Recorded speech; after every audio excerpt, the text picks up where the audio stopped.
Welcome to the Anchored Voice. This is a podcast helping men to anchor life. I'm your host, Dr. Phil 2. Welcome to the program.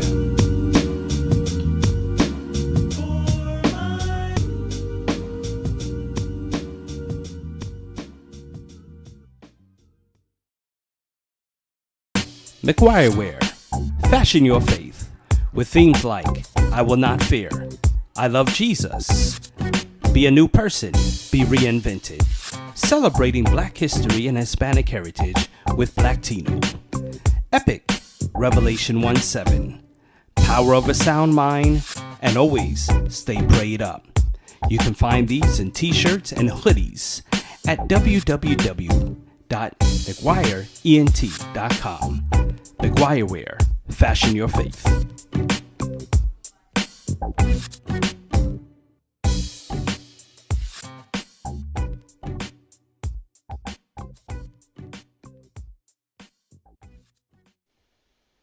All right, everybody, welcome to the Anchored Voice.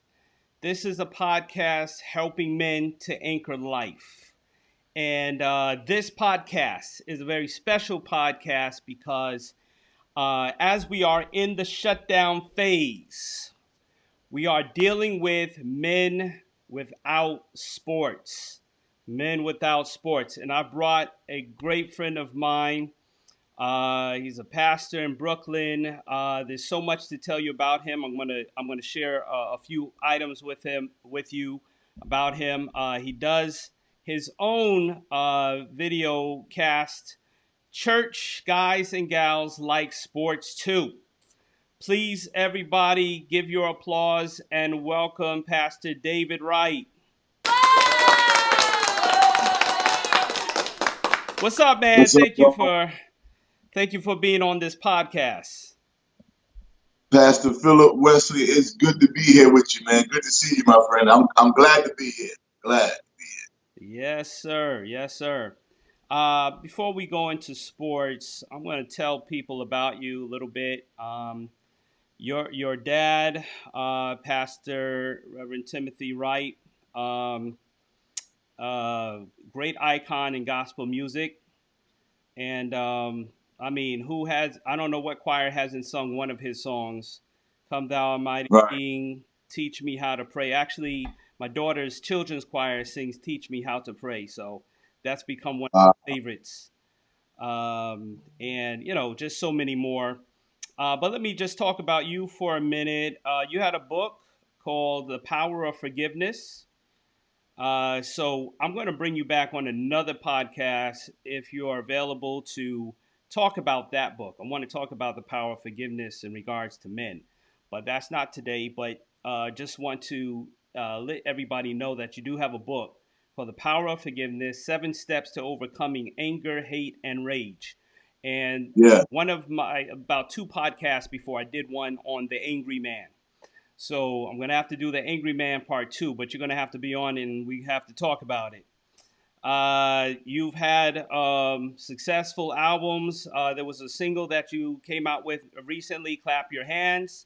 That's one, but you have another one. Let's see, Mighty Long Way. Mighty Long Way. Yeah.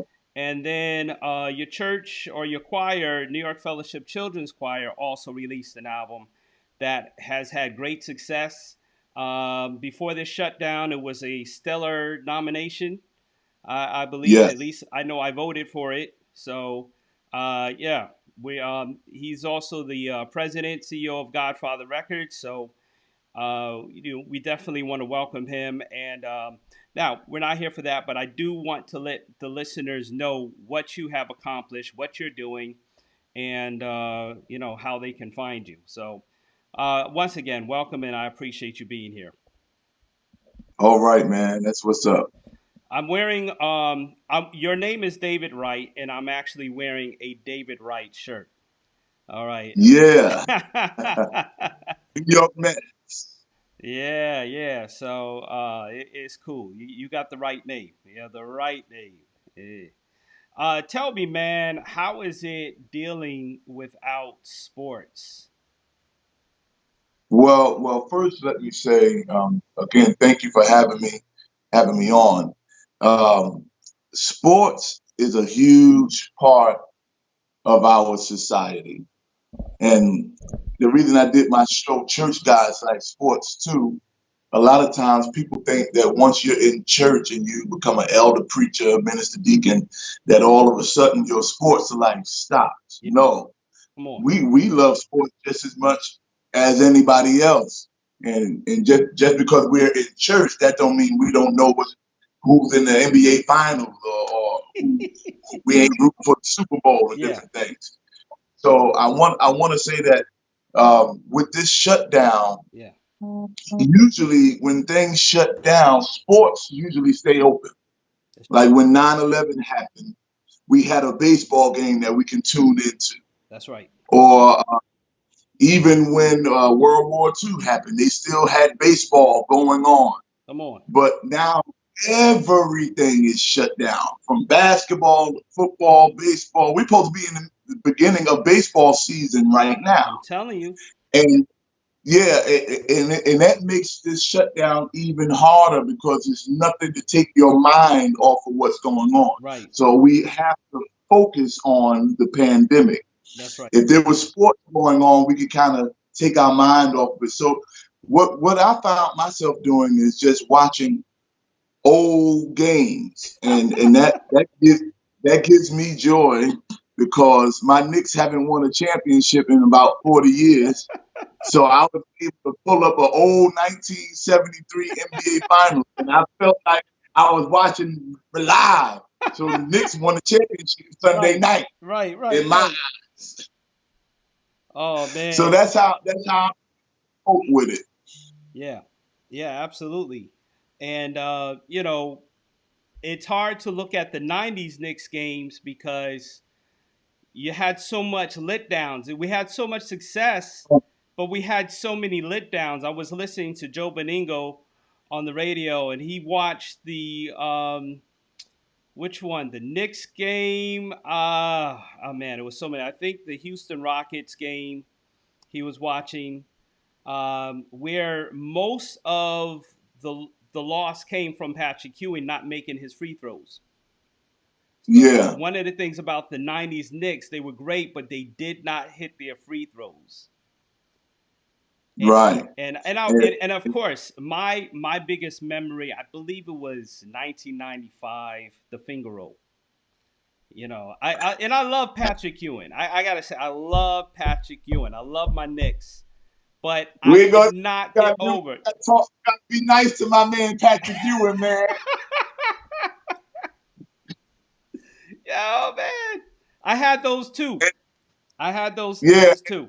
the truth of it, I think if Michael Jordan had not been around, the Knicks would have got two or three in that era. Absolutely. And I watched that whole thing too. From like '91 up until '98 or so. Man, I got mad at Michael Jordan all over again. I, I got mad at him all over again Yeah. from the time when Charles Smith couldn't make the layup under the rim, and it was just You know, a I treacherous I time. met Charles Smith too, man, and I did. I mean, I met him like this because he's tall. I was just looking up. Oh, I'm like, you're that tall and you can't make that shot. and couldn't make a layup. Mm, mm. And I told him when I met him, it was about 7 years ago. This is right after I wrote my book. I looked at him and I said, "Man, I forgive you." He looked at me like I was crazy. He didn't know what I was talking about. I said, "Well, you may not know. I just know I forgive you." Right, right. He And needed forgiveness. what what we have now with sports not being around like we're used to it, all we have is the That's memories. right. The memories of the games that we've been to. We don't know how long this is going to last. Yeah, So we have the memories, and as New Yorkers, New York is a great sports town. From the Brooklyn Dodgers back in the day, all the way up to the Brooklyn Nets, who's our current Brooklyn team. New York is a huge sports town, so we have a lot of memories that we can pull from. to kind of get us through however long this lasts. But I'm ready for sports. I'm ready for sports, man. Yeah, yeah.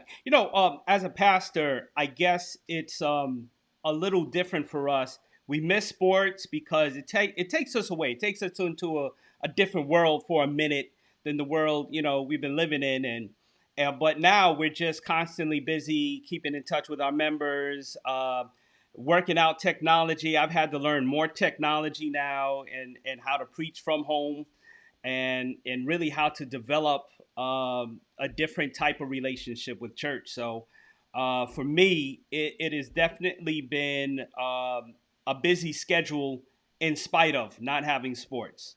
But I truly miss sports, and I'll tell you what.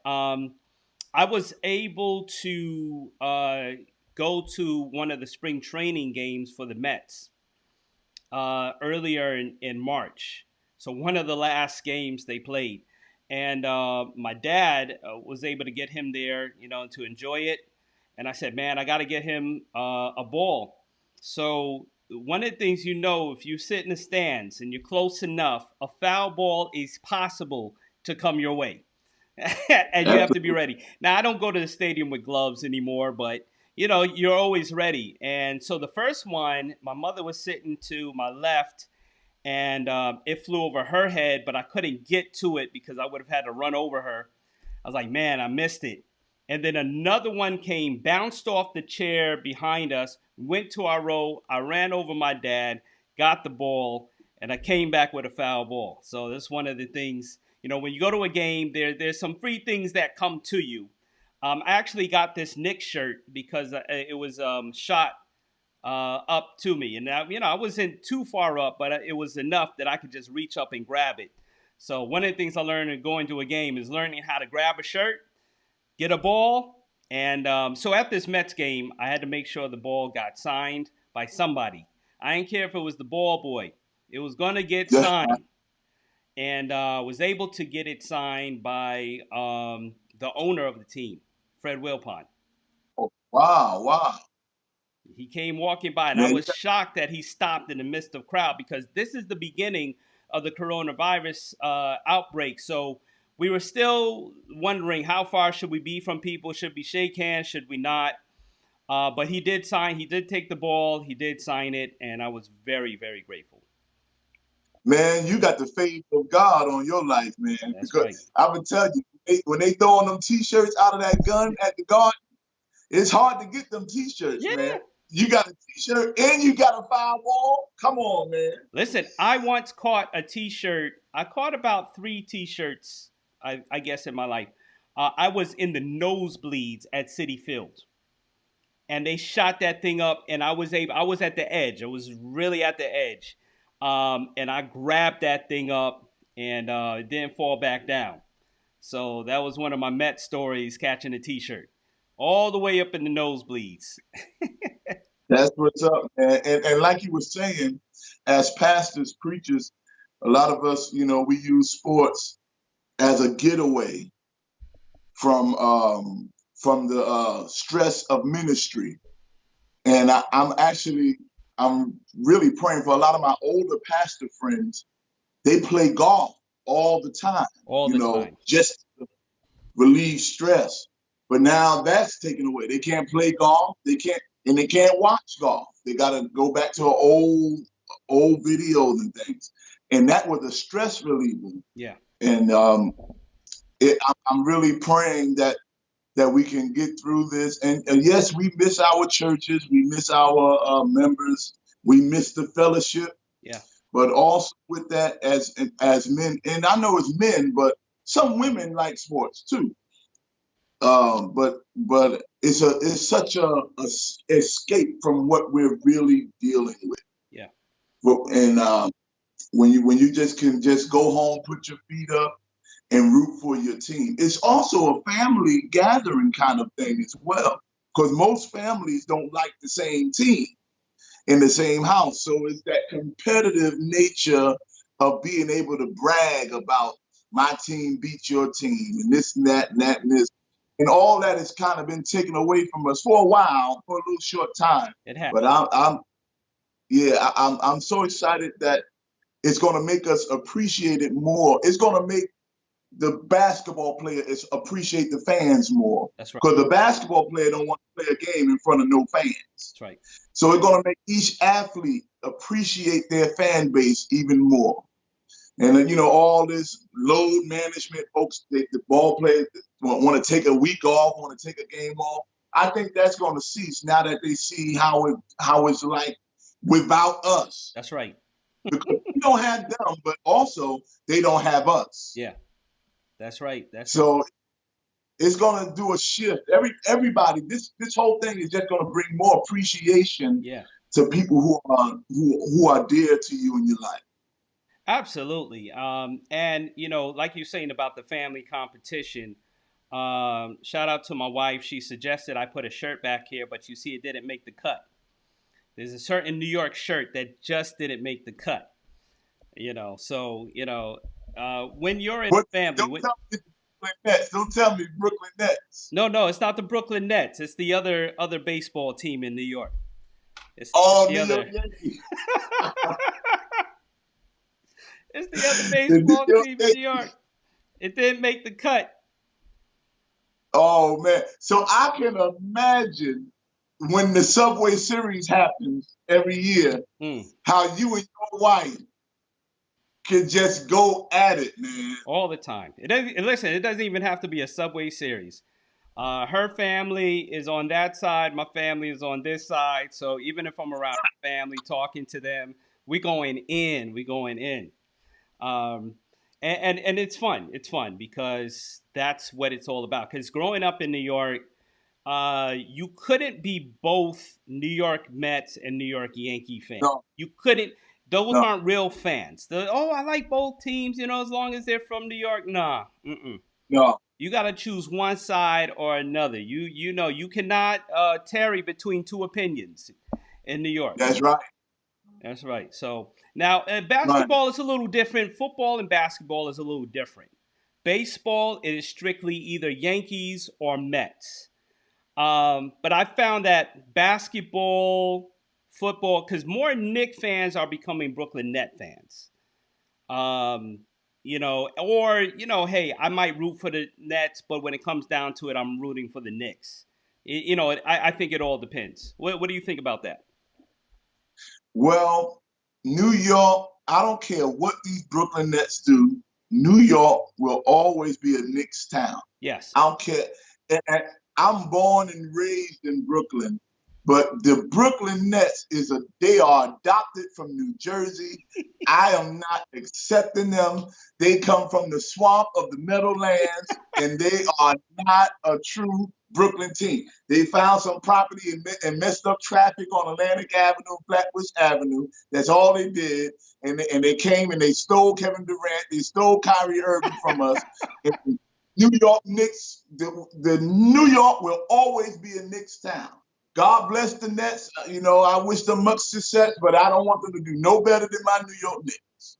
Hey, everybody, if you're watching right now and you want to make a comment, tell us who your team is. Tell us who your team is. Shout out your team right here on the chat, whether it be on YouTube, Periscope, Facebook Live. Just shout out your team, who you've been rocking with all this time. I've been rocking with blue and orange for a very, very long time. Doesn't matter what team. It could be the Islanders. It could be the Mets. It could be the Knicks. I've been rocking blue and orange for a very long time. Now let's talk history of New York sports. We're talking about where the Nets currently play. But the history was that the Brooklyn, let me put my Brooklyn Dodger hat back on.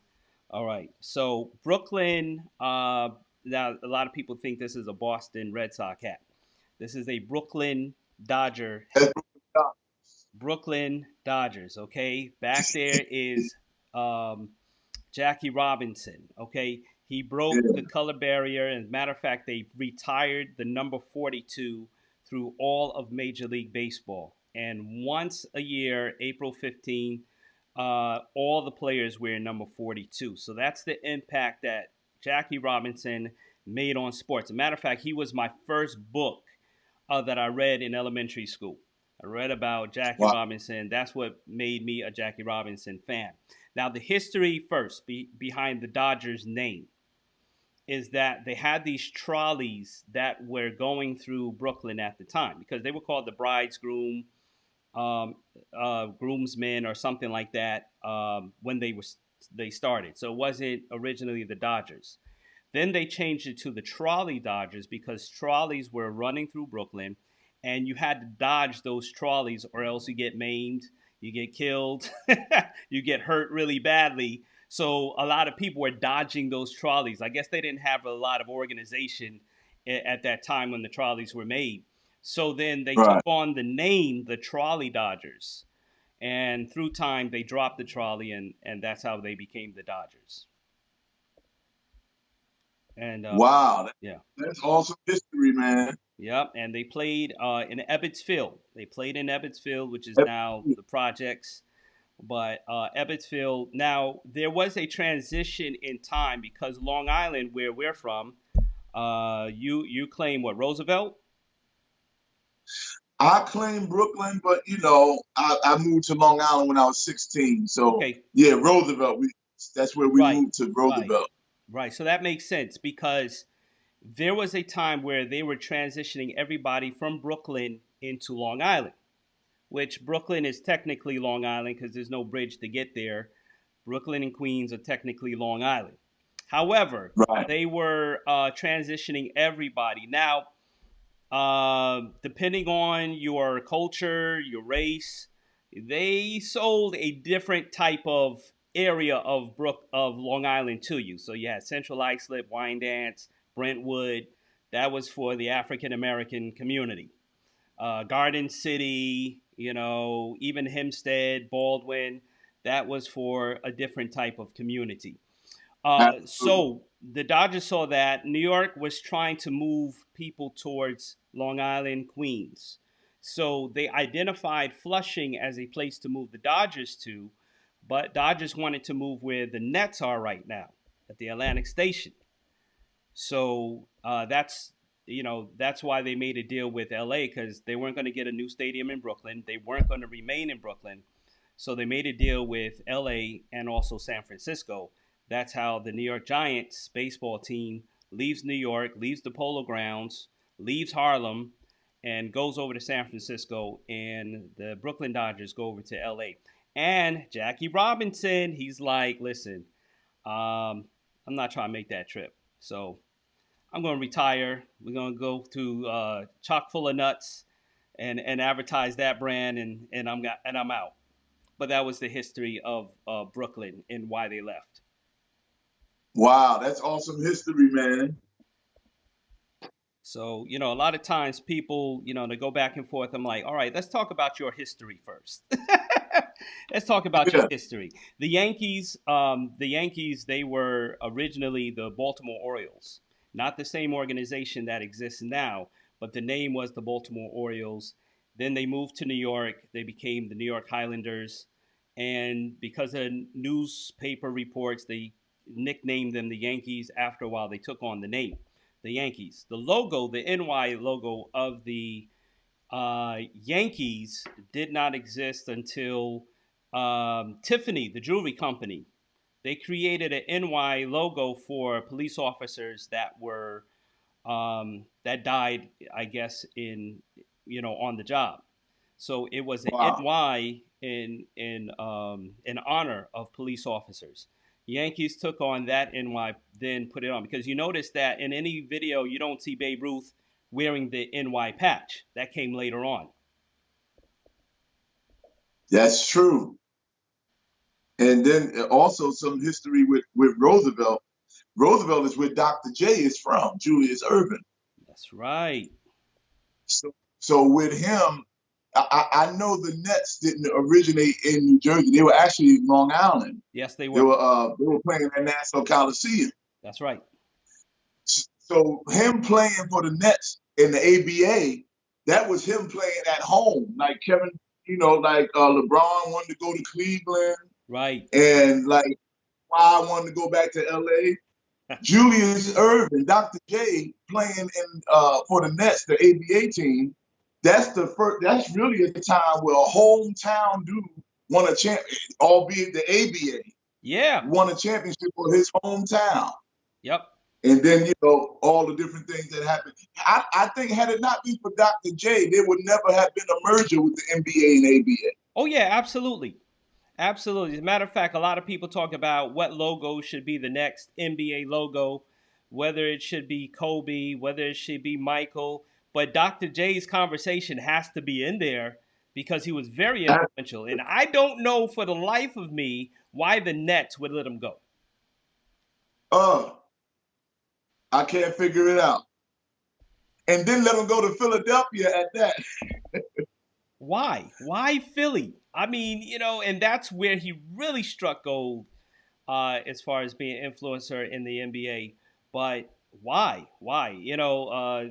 We had it good here. And matter of fact, Nassau Coliseum around that time was very successful because even the Islanders, I believe they were winning like 2 or 3 in a row of Yeah, Stanley Cup. So they were good. The Nets were good at that time. The Knicks had yeah, just come off of their run and it was going good because the Mets were horrible in the late '70s. The Yankees were right. making their run with Reggie Jackson and Thurman Munson and Willie Randolph and them. So they were making their run, but Nassau Coliseum was the place to be. Oh yeah, yeah. And right now, I don't think anybody's playing there now because the Islanders are at the Barclays. Yeah, they're playing I, at the Barclay, but I believe that the Islanders will be returning to the Coliseum next year until their new stadium at Belmont, the Belmont Park, will be completed. So I believe that's what's oh, going to happen. good, good. So, Man, I don't. What is horse racing? Did they stop horse racing too? oh yeah, everything, Oh everything Lord, the shut horses don't have down. the Everything, man, everything. They, anywhere there's a crowd, they have shut things down. So that's what's happening in sports right now. You know, um, just all over the world. It's not even just a USA thing. It's all over the world that sports are shut. Yeah, yeah. So They, I'm going to ask you three things men should do while sports are shut down. Give me about 3 things in your mind that men should do while sports are shut down. well, the first thing is to love on your family a little bit more. It gives you more time to love on your family. Because one thing my wife does is during football season, I got the TV for 6 straight hours on a Sunday. No interruptions. Hallelujah. Thank you, Jesus. No interruptions. So now I have to sit there and watch a lot of different things that she wants to watch. Yes. So it's a bonding thing with my family. The second thing is when you um I know this is not a fitness episode, but continue to work out. Continue to work out and keep your body in shape. A lot of times we don't realize it, but seeing the athletes running and running and running, it makes your mind makes your mental go to a place where I want to stay in shape. I want to stay fit. But now you don't see that no more. So you might slip a little bit in your fitness. So work out at home as much as you can. Yeah. And that's the second thing. The third thing is watch some of these old games. Continue to watch some old sports clips, watch some old football games. And ESPN is doing a wonderful job trying their best to give us something. Yes. I told somebody they running out of stuff. They getting ready to put dice games on soon. They're gonna start showing crap shooting games in a while. But they're doing a great job keeping us in tune with older NBA Finals games and Hmm. different things. So those three things: bond with your family more with your free time, Yeah. stay in shape, stay Yes. fit because you don't have to watch to keep that pressure on you. Then the third thing: continue to watch old games and old clips. Yes. Yes. Yes. So you had a great relationship with your father up until the day he passed, and the nation actually through a time like this. where after Katrina, your father came out with a song that just said Jesus, Jesus, Jesus, and really healed a nation through his music during that time. And you had a great relationship with him. Tell us about your relationship with your father, especially through sports. My father, the late Reverend Timothy Wright, he passed 11 years ago. The anniversary is coming up, Mm, and he was an extreme sports fan. Oh my goodness! Behind music and gospel music preaching, my father was the biggest Nick fan you could imagine. And I remember him telling me of times when him and Mr. Clean is another older gospel artist. okay. They snuck into one of Muhammad Ali's fight, Muhammad Ali and Joe Frazier. I don't know how they snuck it. They snuck in to watch that fight at Madison Square Garden Wow. years ago. So my father was a huge Knicks fan, and he wasn't a big sports player, but he would play basketball every now and then. But my father was a big guy. He was 6'3", 350 pounds. Wow. So he was a big, strong man, and he made sure we knew what real sports were. When we would talk about, Michael Jordan is the best this and best that, he has to bring up, oh no, Oscar Robertson was the best this and best 11 that. championships. Yeah, 11. Jerry West was this and that and this. And then I remember I was talking to him later on. I was like, man, I told him that Carmelo probably the best college player. He said, "Are you kidding me? There's a guy named Len Bias," and I'm Oh, like, yeah. "Who is Len?" Oh, yeah. I went up Len Bias, and I said, "Oh my goodness!" We can't forget about Pearl So Washington, yeah, Pearl Syracuse. Washington went to Syracuse, and matter of fact, went to Boys and Girls High, my alma mater. Yeah, I met him one time. Yeah, man. So my father was awesome sports fan, and he wanted to keep me and my brothers. And I think we need more men like that because we need more to tell folks. I know what you see right now, but before what you see right now, there was people 40 years ago doing it just as good. That's right. And and my father laid that to us. He laid that to us. I was like, oh, Barry Bonds, the best hitter in the world. He said, what about Hank Aaron? That's So right. he helped bring that era of old and new to make sure me and my brothers, all my brothers, we all are in the sports. He made sure we knew what the real deal was. Then he said, Barry Bonds, what about his father, Bobby Bonds? I'm like, Come on now. all right, got it. You got it. Ken Griffey Sr. Yeah. Yeah, I'm telling you, we could talk about dudes in sports all day.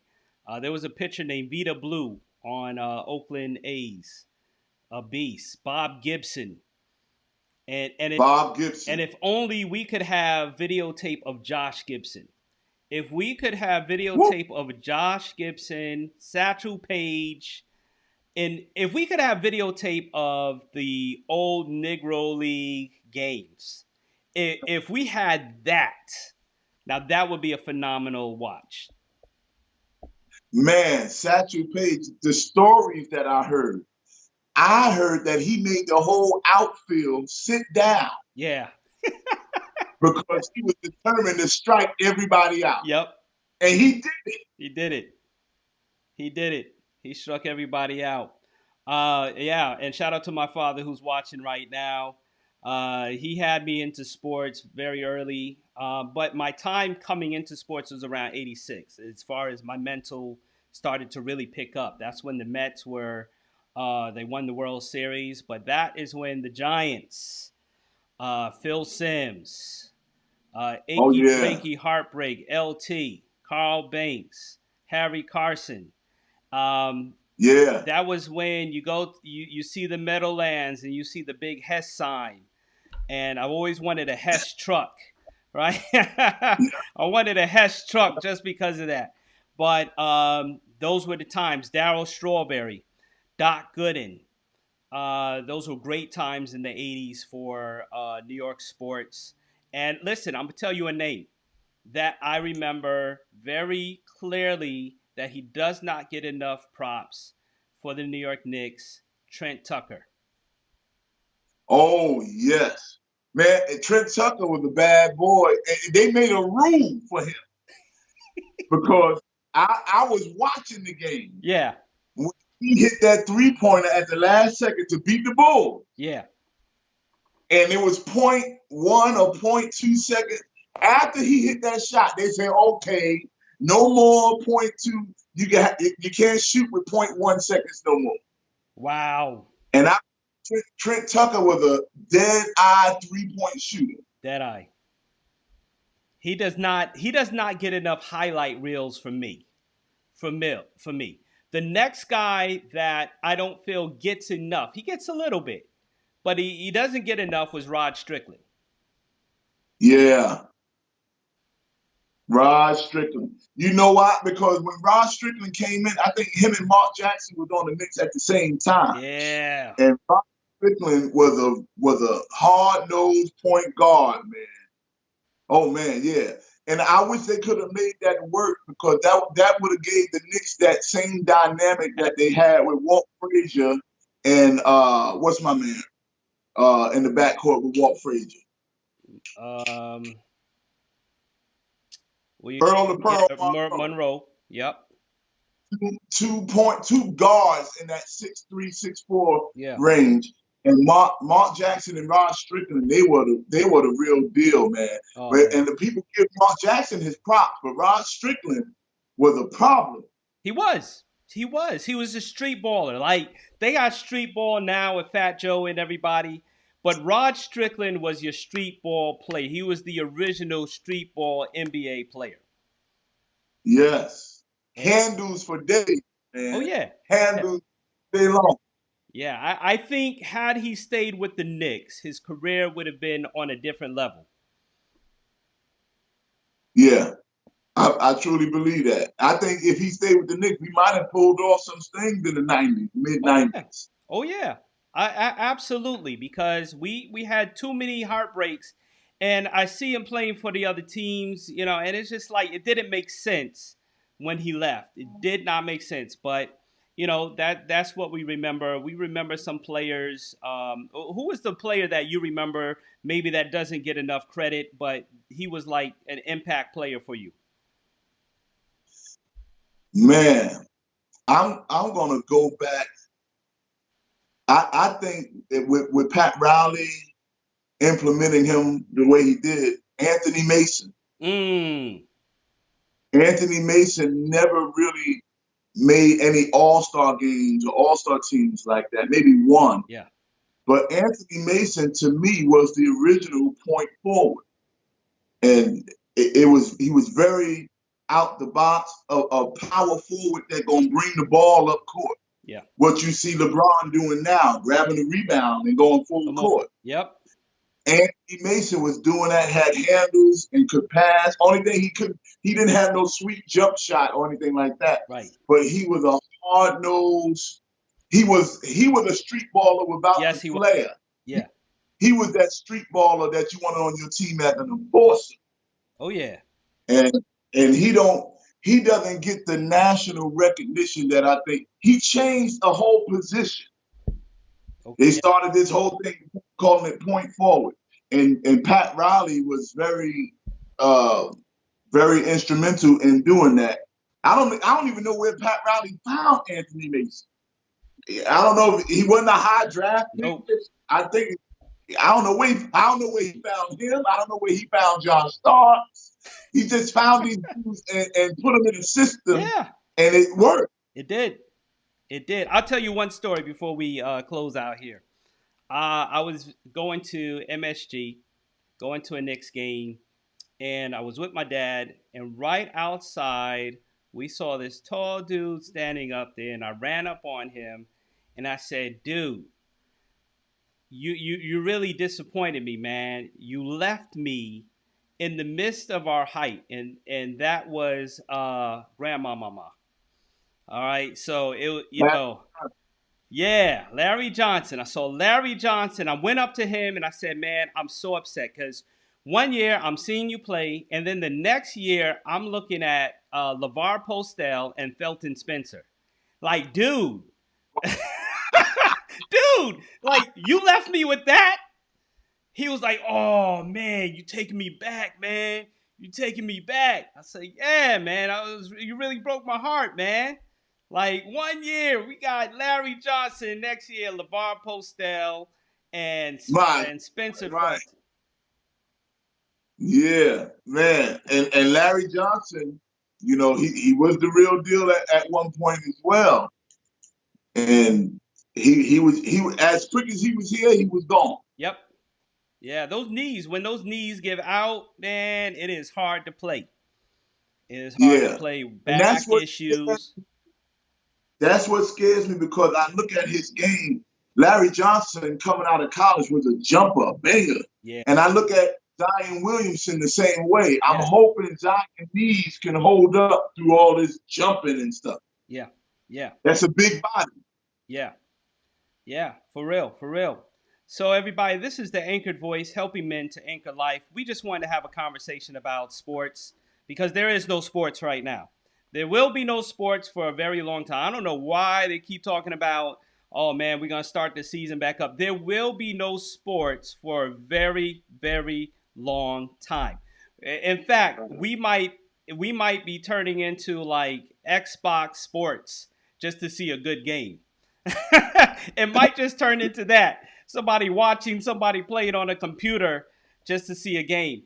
But there will not be sports for a while. However, take those three methods to heart.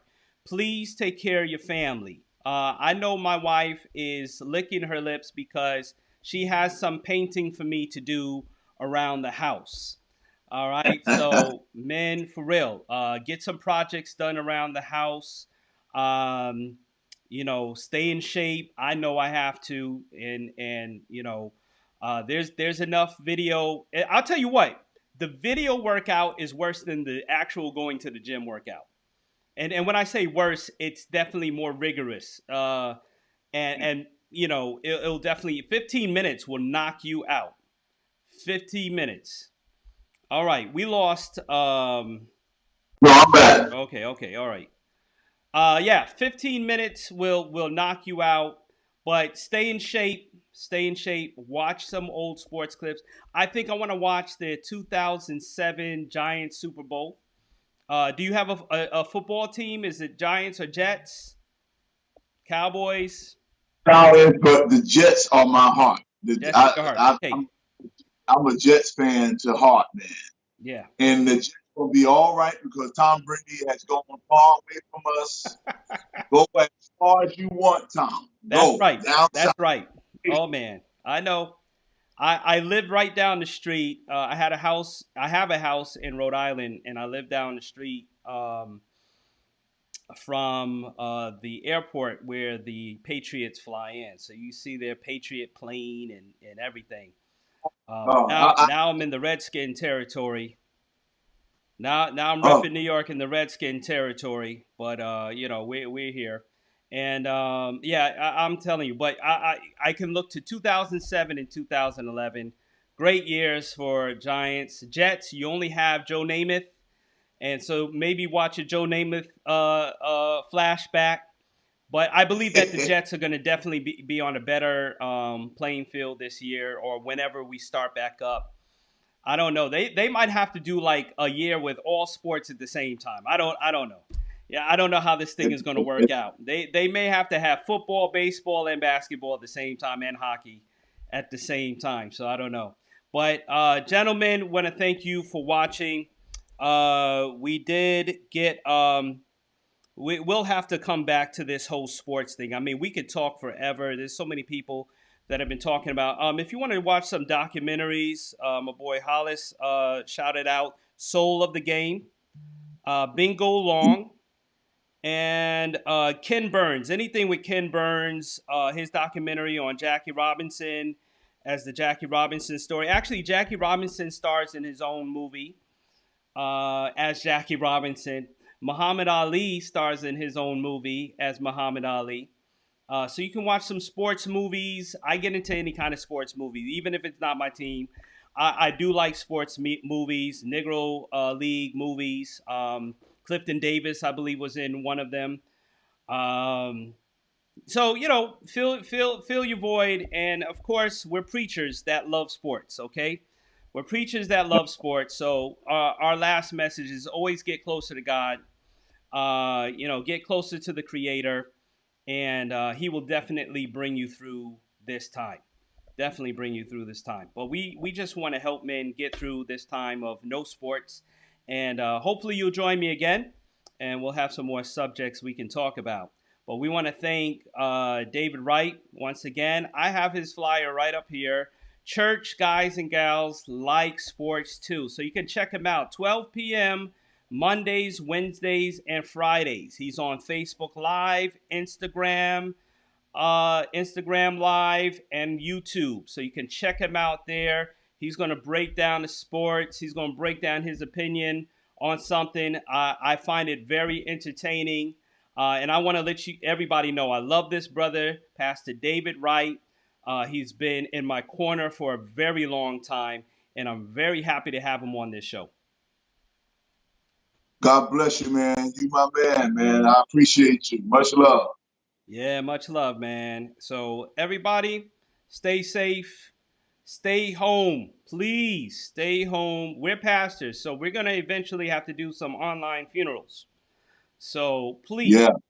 stay home and, take care of your family.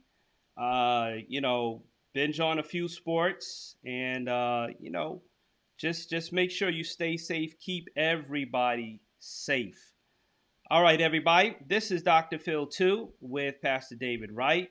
You are here on The Anchored Voice, helping men to anchor life. Thank you for joining our program. God bless. Thank you for listening to The Anchored Voice. For the video edition of this, subscribe to our YouTube channel, McGuire ENTV. For audio, listen on Podbean, Spotify, Apple Podcasts, Google Play, or Stitcher. Until next time, stay anchored.